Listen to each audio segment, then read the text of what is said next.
Welcome to Buy Lasers Like, your source for complete DVD reviews. I'm Michael, and first up we have a DVD from Warner Video. It's DC Universe's Batman Gotham Knight. Divided into 6 interrelated, though not necessarily interlocking chapters, Batman Gotham Knight allows us to glimpse both what Batman thinks and what other people around him think of him. The stories are fairly decent and also fairly short, starting with Have I Got a Story to Tell You and running all the way through Deadshot. We get very good glimpses of the inner workings of both Batman's mind and as well as those around him, both on the good and evil sides of the law. And now, let's take a look at a clip from Batman Gotham Knight. Carried him down into the crypts. 6th high-profile abduction this week. Yeah, got ourselves a real growth industry here in Gotham.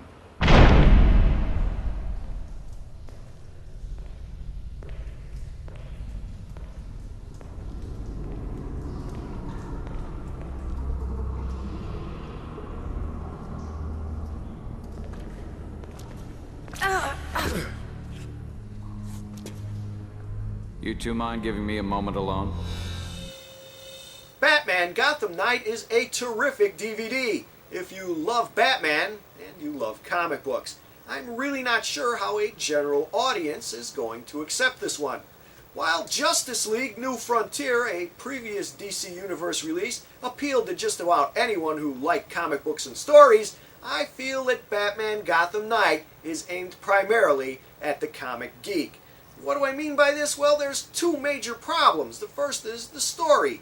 There's not a single linear story running through all 6 chapters, and that may present a problem. The other problem would be the art. It's based on a Japanese anime style of art, although not really. It's kind of a blend between East and West, but all of the characters change their looks from chapter to chapter. And if you can get away with looking at Batman and Bruce Wayne as a young Oriental gentleman, well, then you shouldn't have any problems. As a longtime comic reader, even I didn't like all the art. The first chapter, Have I Got a Story to Tell You, had tremendously detailed backgrounds, but the characters who were actually talking in the story didn't look very good to me. On the other hand, Deadshot, the final chapter, looked simply amazing, and I wish the entire DVD had been done in that art style. And now let's take a look at Batman Gotham Knight's features. Batman Gotham Knight is available in English 5.1, Spanish stereo, Japanese 5.1, Portuguese stereo, and Thai 5.1. Your speakers will get a pretty good workout as there are a lot of gunfights and some pretty good explosions, which means your subwoofer will also get a pretty good workout. It's available in the 1:78:1 aspect ratio, and the picture just looks phenomenal. It's never too dark to see, and the colors are really popping off the screen. It runs 76 minutes. It's rated PG-13, and it's the first animated adventure from DC Universe that is rated PG-13 for some stylized violence and bloody images. I pay attention to that and keep the young kids away from there. The special features on Disc 1 include a commentary by Senior Vice President of Creative Affairs Gregory Novak, former Batman editor Denny O'Neil, and Batman's voice himself, Kevin Conroy. Unless you're a really big Batman fan, I wouldn't pay too much attention to this commentary. They really don't offer too much insight except for Dennis O'Neil, who actually has some very good tidbits about how Batman is, was, and maybe even will be. Also on Disc 1, we get a sneak peek at the upcoming DC Universe's Wonder Woman disc, but that's really not all that exciting unless you want to watch what the people who are doing the voices look like. It's just basically sketches and movement of the sketches, so I would really give that a pass. There's also a few trailers on here, but again, nothing worth seeing. Disc 2 brings us some interesting features, the best of which is Batman and Me, the Bob Kane story, a documentary about the man who created Batman. It's not that long, but it's very interesting to see how Bob Kane actually wanted to be both Bruce Wayne and Batman. Something I would recommend only for hardcore Bat fans would be the second featurette here. It's a mirror for the Bat, which explains how Batman and all his foes interrelate. It's a little dry and not all that interesting to someone who's read comics before, but you might pick up a tidbit or two. And finally, we get 4 episodes of the old Batman the Animated Series. Now, why these were put on here, I have no idea. Their content actually runs longer than the main feature itself. But it is always good to see some episodes of Batman the Animated Series, even though I do own all the DVDs of those already. I'm going to give Batman Gotham Knight 4 stars. I'd really like to give it 5, but I had a few problems with the art style in the first chapter, and I think many people will have a problem with the way the storyline is composed. I really didn't like the way Alfred was portrayed in the Deadshot episode. And by the sound of that music, it looks like we're ready for our second DVD from the back of the vault.